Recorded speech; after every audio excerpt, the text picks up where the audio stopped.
Shalom. Kita percaya bahwa masih ada Tuhan, masih ada jawaban.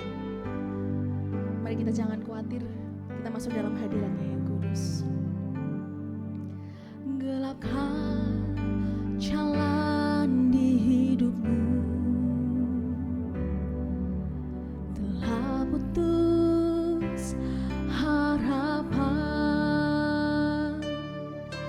dengan semua kekuatanmu. Kau tak mampu mengubah sendiri, namun masih ada kuasa tak terbatas yang masih sanggup mengubahkanmu. Masih ada Tuhan, masih ada kuasa tak terbatas. Dia pencipta semesta, Dia juga sanggup mengubah hidupmu sekarang.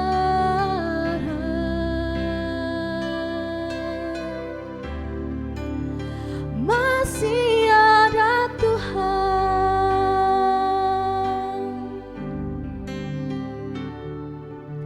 Gelapkan jalan di hidupmu, telah putus harapan dengan semua kekuatanmu. Kau tak mampu mengubah sendiri, namun masih ada kuasa tak terbatas yang masih sanggup mengubahkanmu. Masih ada Tuhan, masih ada kuasa tak terbatas.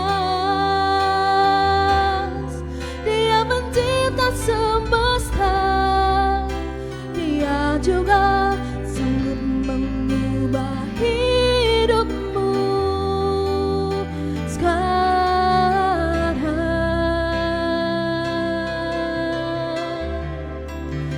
Masih ada Tuhan,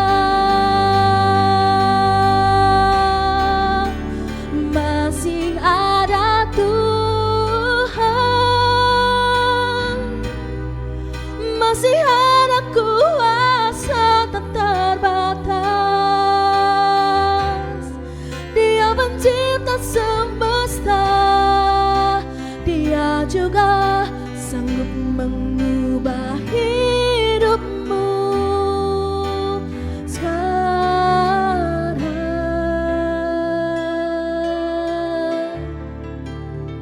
Masih ada Tuhan, masih ada jawaban.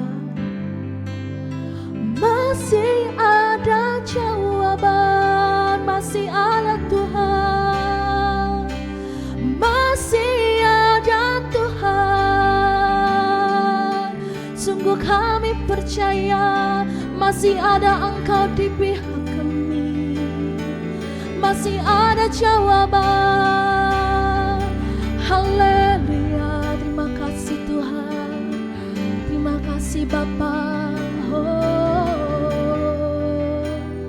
Hati kami melimpah dengan ucapan syukur Tuhan. Kami percaya masih ada Tuhan, masih ada kuasa yang tak terbatas dalam hidup kami. Tuhan, pagi hari ini Tuhan kami serahkan hidup kami, dan kami mau belajar kebenaran firman-Mu Tuhan, memberkati hamba-Mu yang akan menyampaikan sabda firman-Mu. Urapi beliau Tuhan Yesus, hanya di dalam satu nama Tuhan Yesus. Haleluya, amin.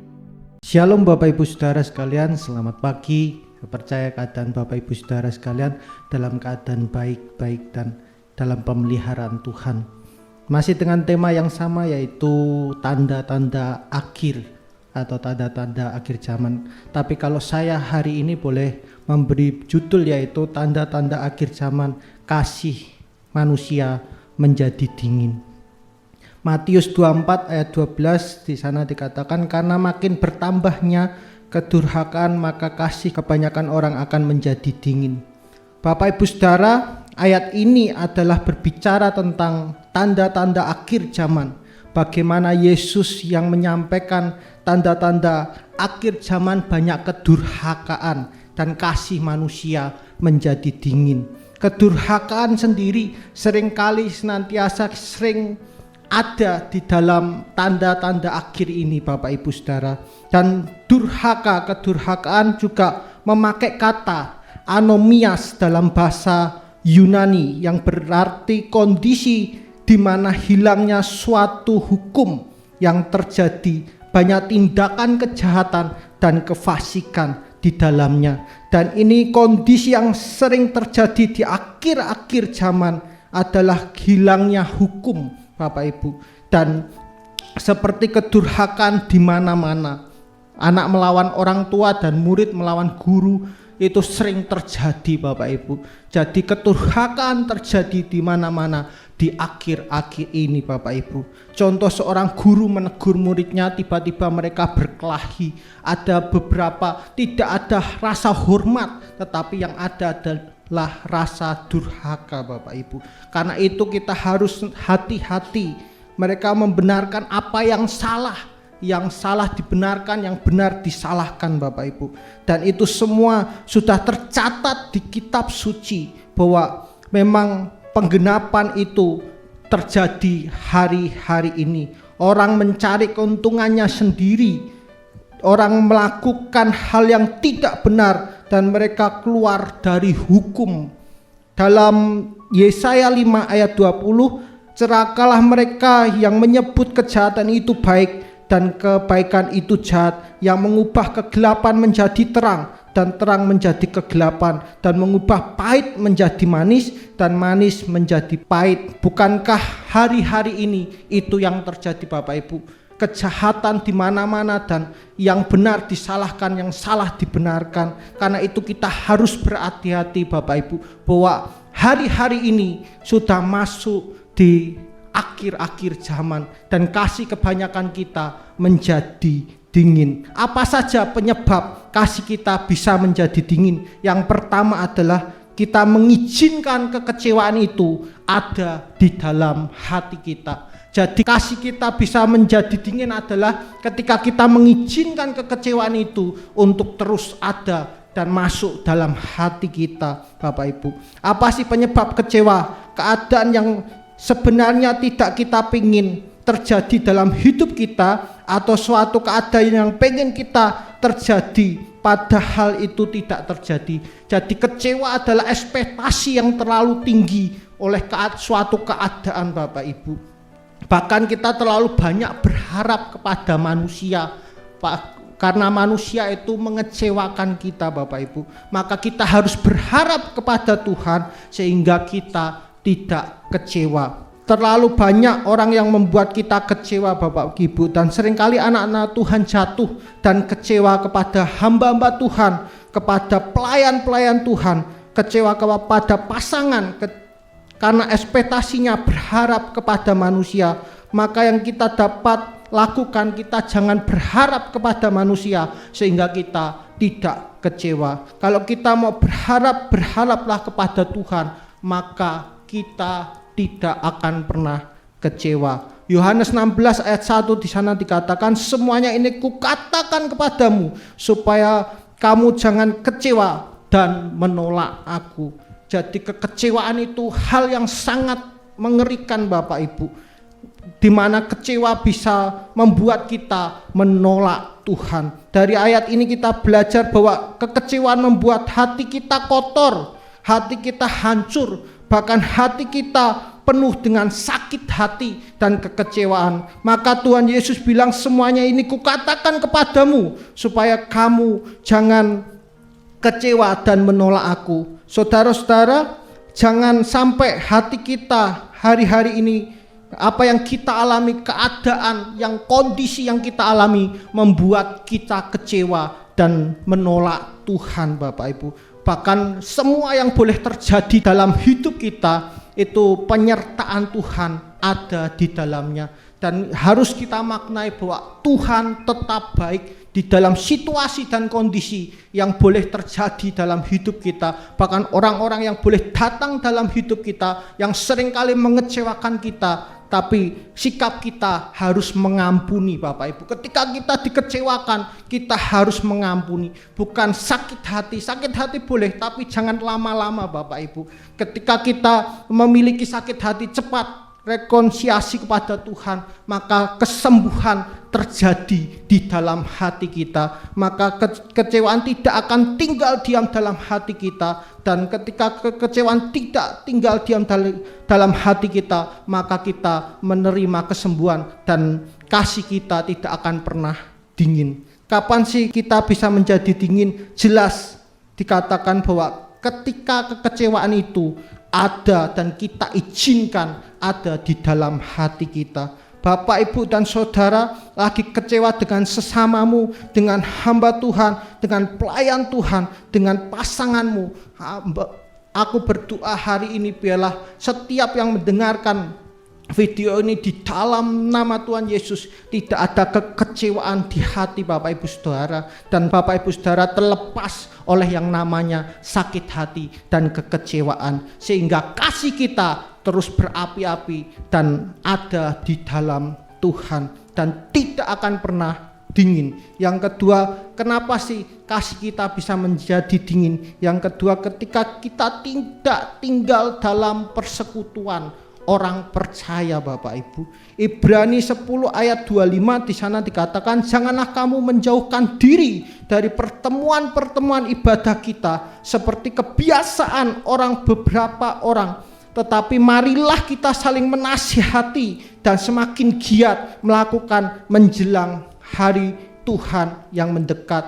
Maka saya ajak semua orang percaya yang mendengarkan firman Tuhan hari ini bahwa kalau gereja kita sudah buka, mari datang penuhi gereja kita Bapak Ibu. Jangan cuma di rumah, jangan cuma dengan online. Karena apa Bapak Ibu, ketika kita mungkin berangkat ke gereja atau tertanam dalam satu gereja, saya percaya hati kita tidak akan pernah dingin. Karena di gereja kita dikuatkan, di gereja kita mengalami Tuhan. Dan saya percaya ketika lihat teman kita datang ke gereja, tiba-tiba kita ikut bersemangat untuk melompat, untuk senantiasa melayani Tuhan Bapak Ibu. Bukan hanya sekedar di online saja. Maka engkau yang sudah mulai dingin, tetap berapi-api dan semangat lagi di dalam Tuhan. Engkau yang persekutuan masih di rumah lewat online, tidak bersama-sama bersekutu dalam gereja, maka engkau akan semakin dingin Bapak Ibu. Karena apa? Tidak ada teman. Firman Tuhan katakan 2 atau 3 orang berkumpul, Tuhan hadir. Maka engkau harus tertanam dalam satu gereja sehingga engkau bisa bertumbuh. Bahkan kalau ada membuka pelayanan, ambil ikut serta. Bahkan ada kelas-kelas pemuritan atau kelas-kelas pembelajaran Alkitab, kita ambil. Komsel-komsel kita harus mengikuti Bapak Ibu. Saya men-challenge buat Bapak Ibu Saudara sekalian untuk mengikutinya. Maka kita akan bertumbuh dan semangat di dalam Tuhan. Dan kasih kita tidak akan pernah dingin. Karena ketika kita dingin, sesama kita, orang-orang di sekitar kita menguatkan kita Bapak Ibu.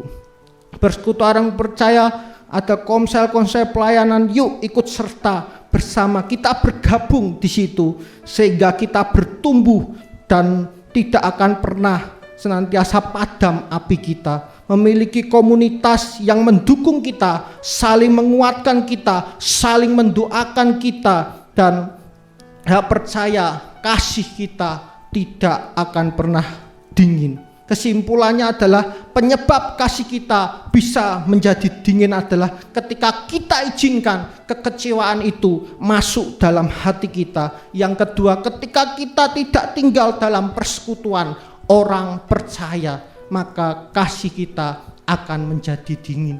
Bapak Ibu Saudara, mari kita berdoa. Bapa, di dalam nama Tuhan Yesus, biarlah kasih kita tidak pernah menjadi dingin Tuhan. Kami percaya hari-hari ini jahat dan banyak kedurhakaan di dalamnya. Tapi ketika kita senantiasa tidak mengizinkan ada sakit hati di dalam hati kita, ada kepahitan, ada senantiasa kekecewaan itu masuk dalam hati kita. Tetapi ketika ada orang yang mengecewakan kita, kita balas mengampuni, maka kasih kita tidak akan pernah dingin. Dan ajari kami bukan hanya sekedar kami di rumah Tuhan, tapi mau kami bertumbuh bersama dalam satu komsel, dalam satu gereja, bahkan dalam satu pemuritan, karena kami ingin belajar tentang Engkau dan tentang Engkau Tuhan, semuanya tentang Engkau, sehingga kami siap untuk menyambut kedatangan Tuhan yang kedua kalinya. Terima kasih Bapa, di dalam nama Tuhan Yesus, biarlah firman-Mu ini tertanam dalam lubuk hati kami, bertumbuh dan berbuah. Di dalam nama Tuhan Yesus kami berdoa, haleluya, amin.